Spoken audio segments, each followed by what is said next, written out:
saya jadi merasa, kok saya jadi kangen Gus Dur ya?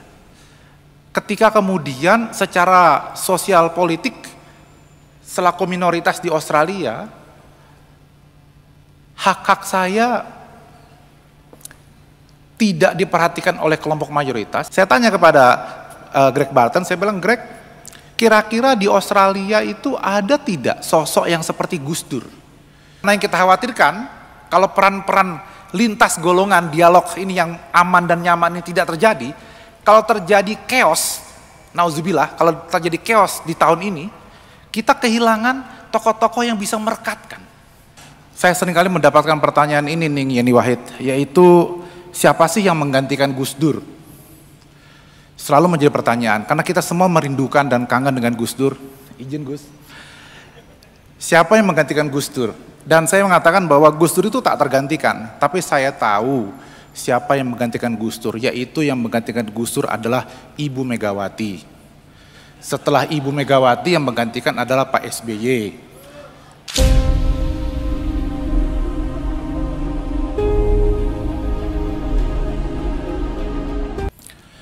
Assalamualaikum warahmatullahi wabarakatuh.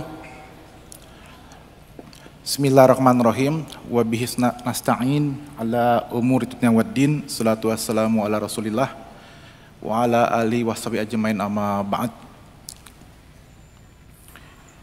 Yang saya hormati guru kita semua, pengasuh Pondok Pesantren Tebu Ireng, Kiai Haji Abdul Hakim Mahfuz dan Bu Nyai. Semoga Allah memanjangkan usia mereka berdua. Semoga Allah memberikan kita kesempatan untuk selalu belajar dari keteladanan beliau. Dan semoga di bawah asuhan beliau, Pondok Pesantren Tebu Ireng ini terus mencetak kader-kader umat dan bangsa. Yang saya hormati juga Kiai Haji Ahmad Musta'in Syafi'i. Juga ada Bu Nyai Farida, ada Pak Dr. Kiai Haji Umar Wahid, ada sahabat saya Ning Yeni Wahid, keluarga besar Pondok Tebu Ireng dan Zuriyah Hadatus Syekh Hasyim Asy'ari, para kiai rahimakumullah. Gus Ali Masuri belum hadir, seharusnya beliau duluan yang bicara ini, mudah-mudahan beliau masih sempat rawuh. Ada Kiai Husain Muhammad tadi di belakang.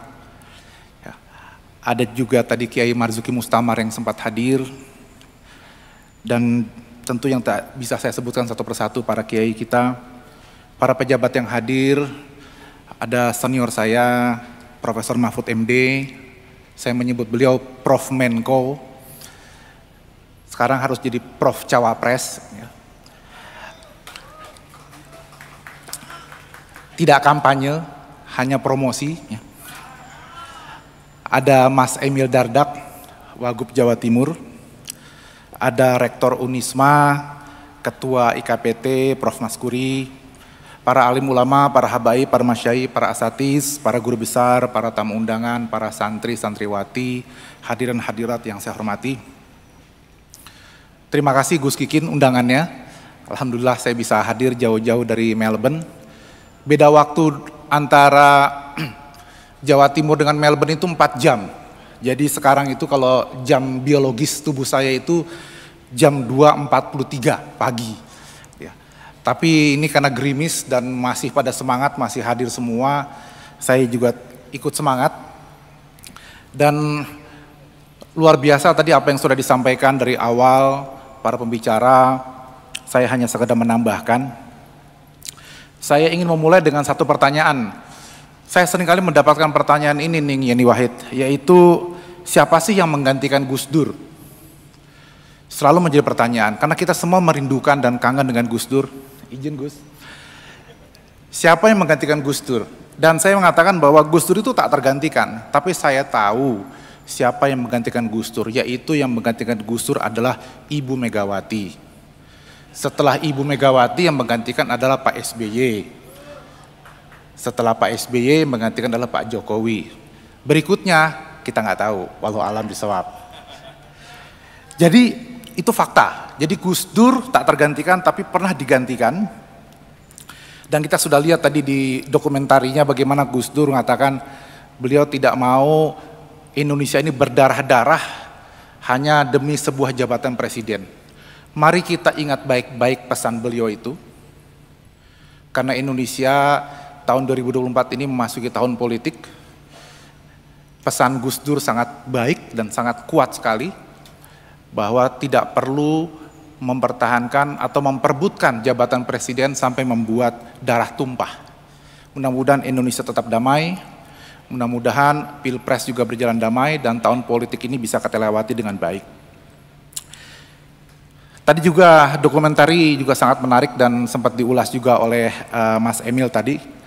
Saya teringat gara-gara syair yang dibacakan oleh Gus Dur tadi, syair Abu Nawas, dan diulang oleh Mas Emil tadi dengan suara merdunya. Saya pernah ditanya oleh ibu-ibu di pengajian, Gus, apa sih artinya tulil dalam bahasa Arab itu? Saya bingung, kalimat lengkapnya apa Bu? Saya bilang, loh itu loh yang Gus Dur sempat nyanyikan di TV itu loh, ilahi las tulil firdaus. Jadi karena dipotong gitu ya, jadi yang diingat oleh ibu-ibu itu tulilnya gitu. Jadi tanya tulil itu apa artinya? Kan saya bingung juga. Orang itu kalimat dari ilahi lastu lil firdausi ahlah gitu ya. Itulah bagaimana kuatnya pengaruh Gus Dur ketika membacakan syair itu sehingga diingat oleh ibu-ibu walaupun yang diingat hanya kata tulilnya saja. Kita semua kangen dengan Gus Dur. Dan saya di Australia baru merasakan betapa kita merindukan Gus Dur, itu ketika kemudian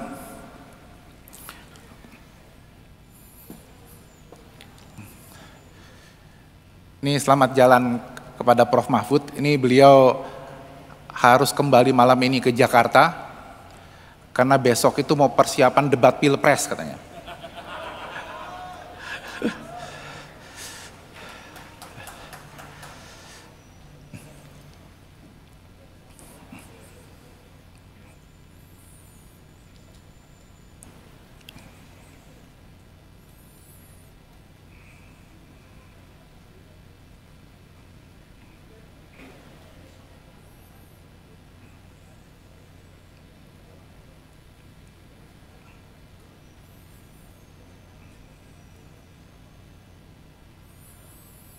Selamat jalan Prof, sampai ketemu lagi. Ya.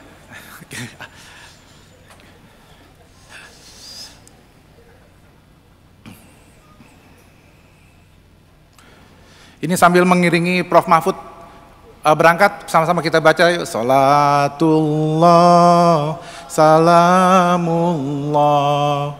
ala toha rasulillah. Salatullah, salamullah, ala yasin habibillah. Tawassalna bismillah wabil hadi rasulillah. Kulli mujahidin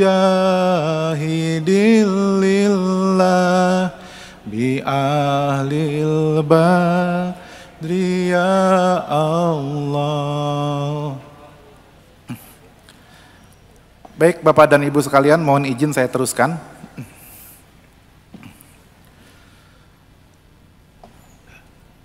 Kita semua kangen dengan Gus Dur, termasuk saya yang tinggal di Australia, dan saya baru merasakan pentingnya arti kehadiran Gus Dur. Ketika Gus Dur di tanah air, di Indonesia, selalu membela hak-hak minoritas. Jadi Gus Dur selalu dalam posisi membela hak-hak kaum minoritas. Ketika di Australia, saya menjadi kaum minoritas. Waktu di tanah air, kita menjadi kaum mayoritas, sudah mayoritas Muslim, NU pula, gitu kan. Jadi tidak pernah merasakan bagaimana sih rasanya menjadi minoritas itu. nggak enaknya jadi minoritas itu nggak pernah dirasakan. Saya merasakan ketika saya belajar, sekolah, sampai bekerja, sampai sekarang di Australia. Banyak sekali pernyataan-pernyataan para politisi di Australia saat itu, apalagi dalam era perang melawan terorisme, ya, yang seringkali menyudutkan kelompok-kelompok Islam. Kalau di tanah air, kawan-kawan minoritas sulit untuk membangun rumah ibadah. Di Australia terbalik. Di beberapa lokasi, umat Islam sulit mendirikan masjid. Jadi posisi itu terbalik. Saya yang selama ini merasakan kenikmatan selaku mayoritas, gitu ya, nggak pernah pusing, mau pengajian tinggal tutup jalan gitu kan, siapa yang mau protes gitu kan. Kemudian nyaring-nyaringan adu speaker masjid gitu kan, ya. Yang mau protes tinggal kita laporkan penistaan agama kan begitu kan. Ya. Nah jadi begitu kemudian saya di Australia, speaker masjid itu nggak boleh keluar suaranya, harus ke dalam gitu kan. Saya jadi merasa, kok saya jadi kangen Gus Dur ya. Ketika kemudian secara sosial politik selaku minoritas di Australia, hak-hak saya tidak diperhatikan oleh kelompok mayoritas, maka pertanyaannya adalah, saya tanya kepada Profesor Greg Barton, sahabat Gus Dur itu ya. Saya tanya kepada Greg Barton, saya bilang, Greg, kira-kira di Australia itu ada tidak sosok yang seperti Gus Dur? Yang bisa membela hak-hak minoritas. Karena kebetulan saya jadi minoritas di Australia. Saya pengen juga ada tokoh Australia yang seperti di Indonesia, perannya seperti Gus Dur itu. Setiap kita dihajar oleh media, ya, umat Islam dihajar, misalnya kan ada beberapa istilah-istilah kunci yang menjadi kontroversi di negeri barat. Itu seperti istilah syariah, jihad, ya, makanan halal, itu semua bisa dipersoalkan di media dan juga oleh para pejabat di sana. Lantas saya bilang sama Greg Barton, siapa yang bakal belain saya di sini di Australia? Adakah Romo, pendeta atau akademisi Australia yang siap pasang badan membela hak-hak minoritas seperti yang dilakukan Gus Dur di Indonesia, membela hak-hak minoritas? Maka kata Greg Barton, ya kamu tidak beruntung Nadir, kamu tinggalnya di Australia sih, seperti saya juga. Nggak ada yang belain kamu tuh, nggak ada katanya. Jadi di situ saya merasakan arti penting seorang Gus Dur. Bukan hanya ketika saya berada di Indonesia, tapi ketika saya merasakan betul nggak enaknya jadi minoritas dan nggak ada yang belain. Maka kemudian tokoh seperti Gus Dur ini, tadi sudah disebut oleh Gus Kikin dan juga oleh Kiai Mustaqim, bahwa dicintai bukan hanya oleh kalangan umat Islam. Yang digambarkan oleh Prof. Mahfud tadi, sepanjang jalan orang menangis, itu bukan cuma umat Islam. Ya. Tapi semua kalangan. Bahkan ada satu cerita, ada kawan saya itu, dia motornya itu menabrak bemper mobil. Orang sudah keluar, yang punya mobil sudah mau marah-marah, nggak jadi. Gara-gara melihat kawan saya itu pakai kaos Gus Dur. Simple seperti itu, ternyata pengaruhnya sangat besar. Nah, yang kedua adalah di ranah internasional, saya pernah mendengar ceramahnya Profesor Martin van Bruinussen. Ini ahli tentang NU dari Belanda, bahkan pernah mengkaji tentang Kitab Kuning dan diterbitkan oleh penerbit LKIS. Nah, Profesor Martin van Bruinussen itu dalam salah satu diskusi di Australia, itu bertanya begini, Gus Dur itu tokoh yang sangat hebat, luar biasa, di dunia Islam, di tanah air, di Indonesia. Tapi kenapa dunia intelektual muslim, baik di barat maupun di timur tengah, umumnya itu tidak pernah mengenal, membaca, atau mengutip pemikiran Gus Dur? Ini pertanyaan yang menggelitik. Kita mengagung-agungkan, mengeluh-elukan Gus Dur, tapi kenapa pemikiran Gus Dur itu kok tidak mewarnai wacana dunia Islam internasional? Sebaliknya, kata Profesor Martin van Brunissen, saya kalau keliling ketemu anak-anak Lakpesdam, anak-anak UIN gitu ya, itu mereka tuh mengutip Arkun, pemikir dari Aljazair yang di Prancis. Mereka mengutip misalnya Hasan Hanafi di Mesir. Mereka mengutip Al-Jabiri dari Maroko, Nasir Hamid Abu Zaid, Badiuzzamani Said Nursi dari Turki, bahkan yang sekarang lagi ngetop ini Ahmed Kuru misalnya gitu ya. Kita melahap pemikiran-pemikiran tokoh-tokoh dari dunia muslim di mana-mana. Tapi kok pemikiran tokoh kita yang diwakili oleh Gus Dur itu tidak dibaca, tidak dikutip, bahkan tidak dikenal. Nah, jawabannya kata Profesor Martin van Brunissen itu karena sehebat-hebatnya Gus Dur, beliau tidak menulis buku utuh dalam bahasa Arab atau bahasa Inggris yang layak untuk dipelajari di universitas kelas dunia dan kemudian dijadikan perdebatan para mahasiswa dan sehingga bisa dikutip di paper-paper ilmiah. Nah, terus kemudian saya menyambar pernyataan Prof. Martin van Brunissen itu. Saya katakan bahwa tidak fair membebani Gus Dur untuk menulis di jurnal internasional seperti Prof. Maskuri sekarang misalnya. Karena kan di zaman Gus Dur itu nggak ada Scopus. Ini yang kawan-kawan dosen ini pada paham bagaimana terskopus-skopus para dosen sekarang itu ya. Nah ini zaman Gus Dur tuh nggak ada skopus-skopusan, dan kalau mau fair bukan cuma Gus Dur, bahkan Nurholis Majid sekalipun gitu juga tidak dikenal di dunia internasional lainnya selain di Indonesia. Karya-karyanya juga tidak ada dalam bahasa Arab dan bahasa Inggris misalnya. Jadi jangan cuma Gus Dur yang dikritik kan begitu. Ternyata kelompok modernis seperti Cak Nur juga seperti itu. Nah, tetapi apa sih saya bilang sama Prof. Martin van Brunissen dalam diskusi saya itu, apa sih yang menarik dan diharapkan oleh seorang Martin van Brunissen, ide-ide Gus Dur itu dipromosikan dan dibahas di dunia intelektual muslim. Yaitu, kata beliau, yaitu ide tentang pribumisasi Islam. Bagaimana Islam lokal itu dipahami. Sementara para tokoh-tokoh yang tadi saya sebut, apakah itu Arkun, Nasr Hamid Abu Zaid dan seterusnya tadi itu bicara pada tataran Islam global, sehingga gampang pemikiran mereka dipahami dan dibicarakan.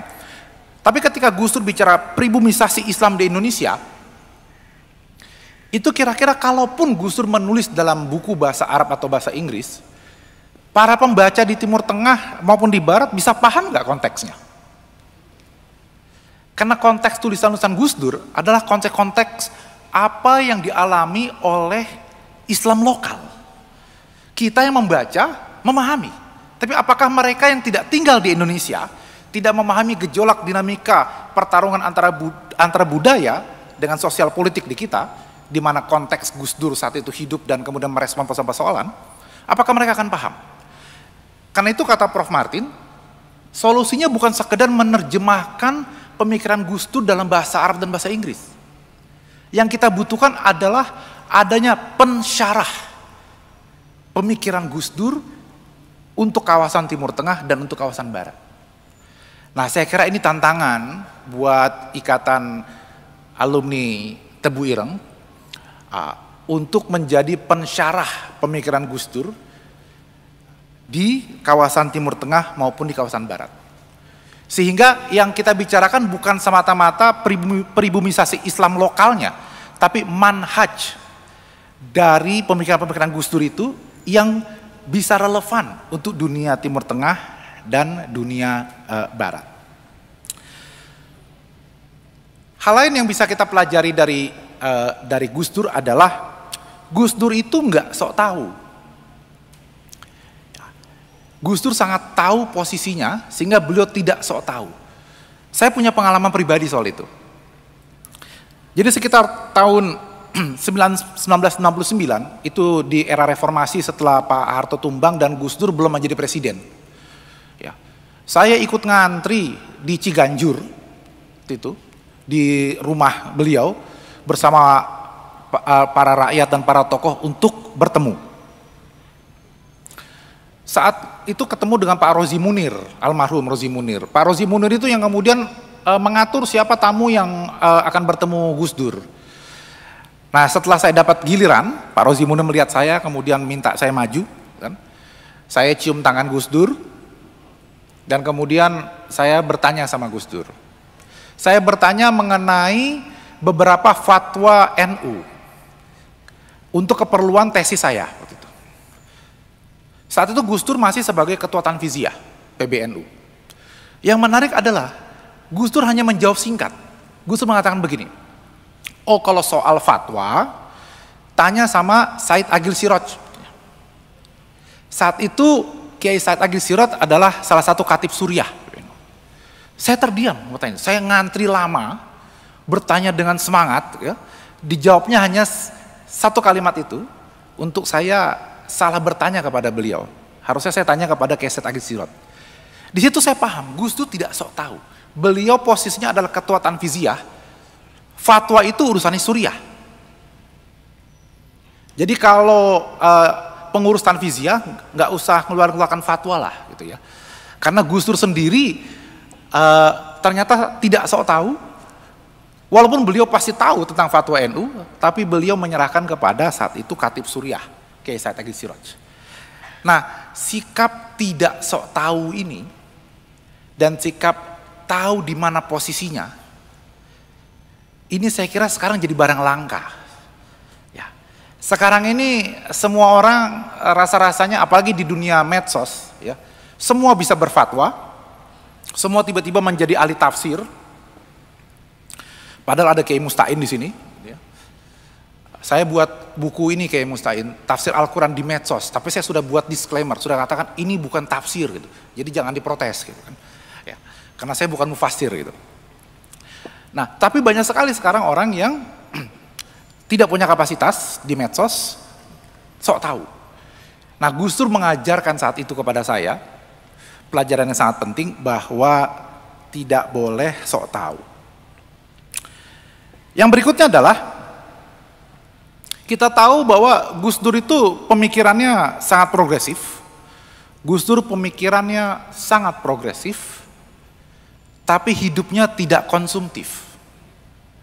Ini lagi-lagi penting, apalagi ini buat para santri, termasuk saya yang ingin meneruskan Gus Dur. Kadang-kadang yang kita ambil adalah pemikirannya saja, kita lupa sikap zuhudnya beliau. Saya kira Gus Mus sudah pernah mengingatkan, Buya Hussein Muhammad juga sudah pernah mengingatkan.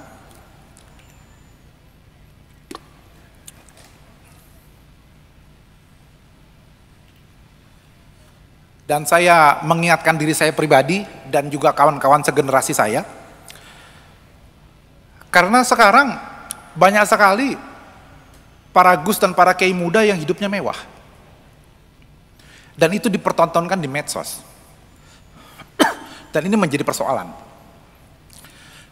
Apalagi menjelang Pilpres sekarang, ketika para tim sukses itu menjadi ATM mesin. Ini mudah-mudahan gak ada yang tersinggung saya ngomong begini.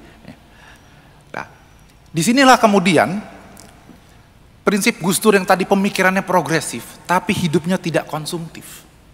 Ini yang harus kita pegang utuh kalau kita mau menjadi bagian dari mereka yang meneruskan perjuangan dari almarhum Gus Dur.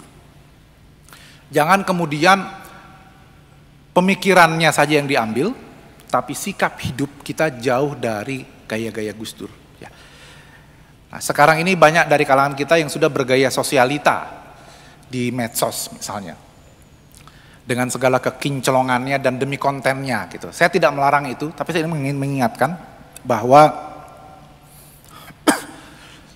kalau kita ingin mencontoh Gus Dur, ya maka kita juga harus contoh secara komplit. Jangan pilih-pilih, jangan yang enaknya kita pilih, tapi yang susahnya gitu ya tidak kita pilih. Karena ternyata banyak yang tidak kuat untuk hidup susah gitu. Nah, ini jadi persoalan buat kita. Nah, terakhir yang saya ingin sampaikan adalah Gus Dur juga mengajarkan kepada kita semua bahwa sehebat-hebatnya kita, tidak mungkin kita bisa menyelesaikan semua persoalan Indonesia ini. Jadi berapa hari lagi kita akan ada debat pilpres berikutnya, kita akan lihat masing-masing akan menyampaikan problem dan solusinya, nggak ada. Tapi yakinlah, kalaupun mereka terpilih, tidak akan ada satu pasangan capres-cawapres yang mampu menyelesaikan seluruh persoalan Indonesia ini. Karena itu kita belajar dari Gus Dur, bahwa Gus Dur itu sejak awal, ketika dari Jombang kemudian ditarik ke Jakarta, beliau tinggal di Jakarta, beliau itu berdialog dengan semua kalangan. Beliau belajar dengan kalangan non-NU. Beliau duduk bersama para budayawan, para politikus, para seniman. Tadi sudah disebut beliau pernah menjadi ketua Dewan Kesenian Jakarta, sampai dikritik oleh Romo Yai As'ad, kok ketua PBNU jadi ketua ketoprak. Ya. Beliau menjadi ketua Forum Demokrasi, duduk bersama dengan para akademisi dan para aktivis LSM. Nah sekarang kita membutuhkan sosok-sosok dari rahim pesantren yang mampu berdialog beyond pesantren. Ada keminderankah? Atau ada kesan bahwa pesantren itu ndeso? Saya kira enggak lagi lah. Tadi kan saya sudah bilang banyak para gus-gus yang sekarang kinclong, bergaya sosialita, para ning-ningnya juga seperti itu. Nah, yang jadi masalah adalah kita tidak menyiapkan panggung-panggung untuk para generasi muda ini tampil bersama para budayawan, para akademisi, para politikus, para seniman dari kalangan non-pesantren. Pertukaran gagasan itu perlu. Gus Dur sudah contohkan bagaimana ketika Gus Dur berada di Jakarta, mampu berdialog dengan sejumlah pihak untuk mencari solusi dari persoalan Indonesia. Kenapa? Karena tidak bisa diselesaikan sendirian. Sekarang ini masalahnya, kalau kita ketemu untuk berdialog dengan pihak A, pihak B, pihak C, kita ketakutan. Nggak bahaya tah? Tiba-tiba ntar jadi viral. Oh ternyata kamu itu pendukungnya A. Oh ternyata kamu itu orangnya B. Ada ketakutan-ketakutan semacam itu. Sehingga dialog anak bangsa bukannya diperluas, menjadi semakin diperkecil.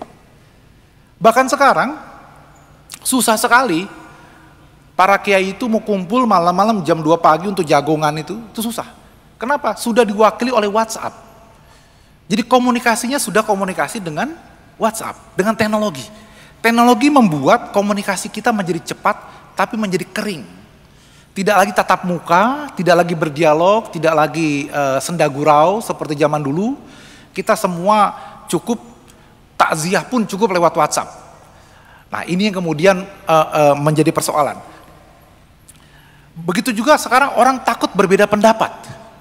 Takut dikunci jalur rezekinya, diancam akan diperkarakan oleh KPK, atau kehilangan posisi kalau berbeda pendapat atau berbeda pilihan.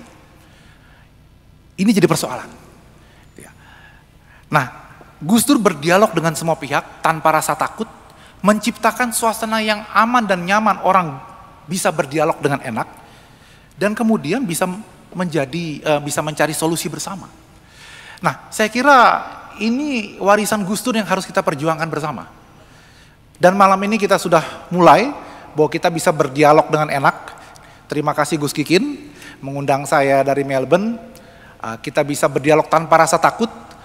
Ada hadir salah satu pasangan cawapres tanpa kita merasa takut tebu ireng dianggap mendukung salah satu pihak. Nah ini saya kira penting, bahwa hidup ini tidak berhenti di pilpres semata, gitu kan? Hidup ini kemudian terus berlanjut setelah pilpres pun. Karena itu dialog antar elemen dan anak bangsa harus terus diperluas, tidak diberi rasa takut, dan harus terus diciptakan suasana itu. Alhamdulillah Tebu Ireng sudah 14 tahun merayakan haul Gus Dur, ini menjadi forum reuni. Forum tiba-tiba saya sudah lama gak ketemu kayak Mustain, ketemu sini. Saya sudah lama gak ketemu dengan Kiai Hussein Muhammad, tiba-tiba saya ketemu bisa salaman, bisa apa. Ini forum reuni. Ini menunjukkan bahwa hidup ini tidak berhenti di pilpres. Nah saya kira terima kasih kepada Gus Kikin yang sudah memainkan peran sebagai perekat dari persoalan-persoalan bangsa kita. Peran-peran ini saya kira sangat penting Dan ini peran-peran juga dulu dimainkan oleh Gus Dur.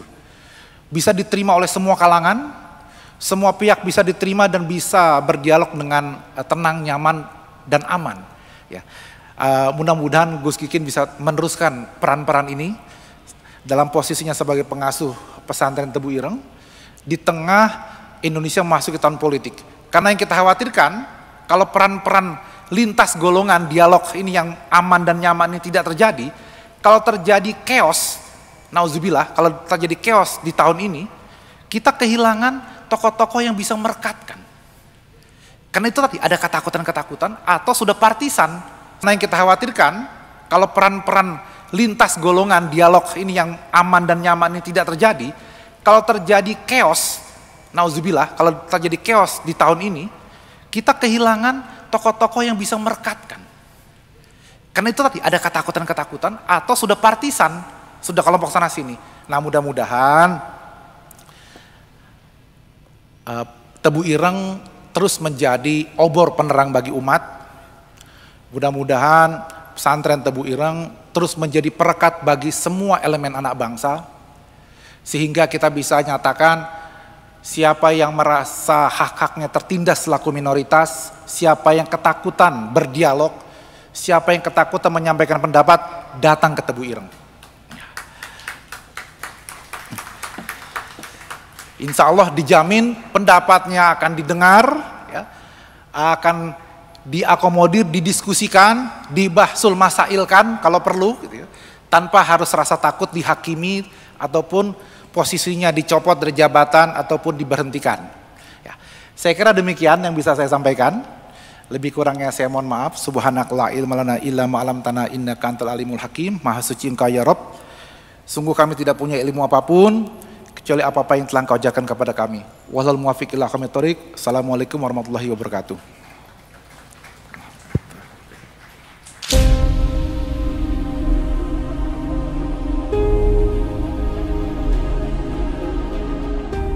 Karena berkali pun nyuwun pun iki nggih khususipun iki para kiai menika itu sangat nyuwun nasihat lan mau itu panjenengan khususipun perkawis hari-hari terakhir menuju Februari. Tapi lebih dari itu yang paling bahkan tetap dalam rangka kepingin tetap khidmah wonten Nahdlatul Ulama. Nggih, ngaten mawon, matur nuwun sangat nyuwun paapunten repoti. Tidak sesuai waktu, mundur 30 menit menika. Assalamualaikum warahmatullahi wabarakatuh. Mila kula namung ndongaake muga-muga jenengan sedaya paringi kiat lahir batin tetep istiqomah. Wes ana pilpres ping pira ae pokoke tetep. Soalnya niku termasuk ujiane kiai niku nek wayahe ngeten iki mesti disowani karo wong-wong. Kiai atus pundi saene niki. Nomor setunggal, nomor kali, nomor 3. Nek kiai nggih monggo kersa jenengan. Tapi yang penting pertimbangannya sing siap, sing bener. Niate sing bener, nata atine sing bener. Kowe kok milih iku sebab apa? Aku duwe pertimbangan, tapi awakmu juga duwe pertimbangan dhewe. Nek kowe anut aku jenenge kowe gak duwe pertimbangan. Imma iya. Elok-elokan gak oleh. Pemenang kok kiai gak elok-elokan. Wis ora pantes blas. Wong gak ada pertimbangan, nalar, nurani dan dalil. Kiai ini lengkap. Pertimbangannya banyak. Kayak Gus Dur itu pertimbangannya itu banyak sekali. Nggih mikir secara analisis politik, misal budaya, nggih sowan kiai-kiai niku Gus Dur. Jadi kalau semua nuraninya, pikirannya, kemudian restu kiai, Gus Dur mangkat tidak ada yang bisa ngalang-ngalang. Siapapun dilawan Gus Dur. Nek niku itu pertimbangan. Nah, kita sedaya nggak ada pertimbangan juga menurut kita sendiri gimana. Tapi karena kita jadi panutan, niku nek jenengan padha Jogjane, kiai sing siji nomor siji. Kiai nomor loro, kiai nomor telu. Gue kira anak santri ini terus bingung. Apa meneh sing tau mondok ning kono mbek mondok ning kene. Terus aku iki milih sapa? Terus nyoba kabeh. Oke. Jadi memang gini ku tanggung jawab cobane dadi kiai, salah nek gelem dadi kiai. Cobane niku minimal 5 tahunan pisan iku mesti dicoba ngeten iki. Warani wong akeh ditakoki. Orang jawab, kiai kok gak jawab. Ditakoki santri. Nek dijawab mangke gini udah dadi masalah nek gak maklum. Jadi monggo jenengan piyambak nggih masyarakate kan kiai niku mboten gadah santri tok. Gadah nawine masyarakat santri. Jadi di samping santri ini dhewe ana masyarakat santri sing mengikuti kiai. Jadi kiai-kiai tidak hanya bertanggung jawab untuk ngayomi santri yang mondok di tempatnya, tapi juga masyarakat santri yang ada di sekelilingnya, yang mereka juga butuh kiai.